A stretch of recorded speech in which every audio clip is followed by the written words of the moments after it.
Read before the meaning of your life is lesser, unlocking the secrets to a meaningful existence. Chapter 4. Our knowledge-building mechanism. Part 2. Let's explore the modern process further. Scientists who uncover scientific truths acquire knowledge. Rusuk, feel it, kid, think it, and Ru, know it.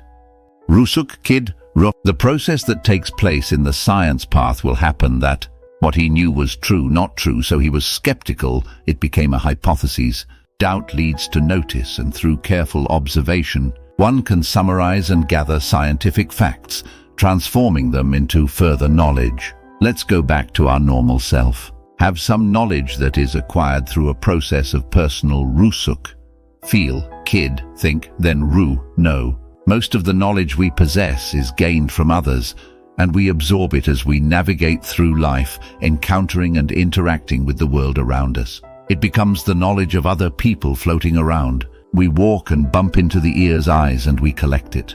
Therefore, we must use a process that is opposite to those who discover these truths. Whether it is the Buddha, Newton, Einstein, or anyone else who can create knowledge on their own. The reverse process is taking knowledge, Ru, into thinking. Think, kid, until you feel rusuk like it is. Ru, kid, rusuk. If we carefully consider, we will know whether the knowledge is a fact or just an opinion. The caution lies in how we can determine if the knowledge we acquire is appropriate and applicable to the present. Uncle said that Uncle was a good disciple of the Buddha because Uncle does not believe, but Uncle is not stubborn. Not believing and stubbornness in this aspect is very different. But they are very close, just close. Are we listening and hearing, or hearing but not listening? Back to the process when we take the knowledge of other people that float into our data in order to think about whether we feel that way or see that the second step, think, is an important step. What do you think that will lead us to feel that it's true or not that true? Even in the process that the Buddha used, how did he think from what you touch and rusuk, feel, until it became a great knowledge, the essence that has been left to us for more than 2,500 years? One step in the process of thinking, the uncle teaches the basics, simple and easily, that we should be able to practice together is. Back to the content in the previous chapter, let us try to summarize the content from the previous section and create a diagram in our heads. A diagram represents the understanding we gain from the knowledge that the uncle conveyed in chapter 3. We can transform this understanding into a visual representation, a diagram or information. In this context, let's now use the word information, although I don't quite understand the exact meaning appropriate for this step, as it emphasizes the importance of understanding the basic steps before delving into the intricate details of thinking. Typically, the uncle would use the term data at this stage to ensure a clear understanding of the crucial foundational steps before exploring the intricate thought processes in the upcoming volumes. Uncle wants us to practice reflecting on the knowledge that others have passed on to us. Once we receive it as data, what do we see?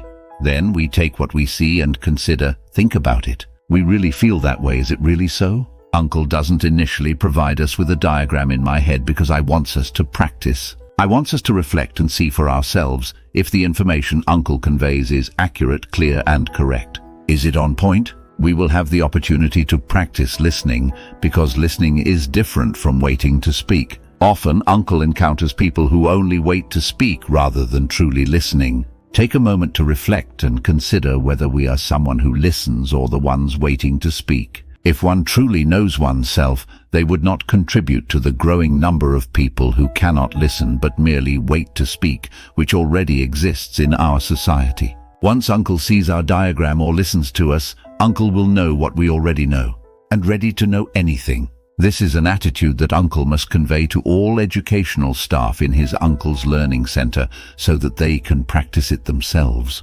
Otherwise, people in general, without practice, tend to listen in order to find that the other person does not know anything. Once we have the diagram, which corresponds to the knowledge conveyed to us, we can then consider whether it's true or not.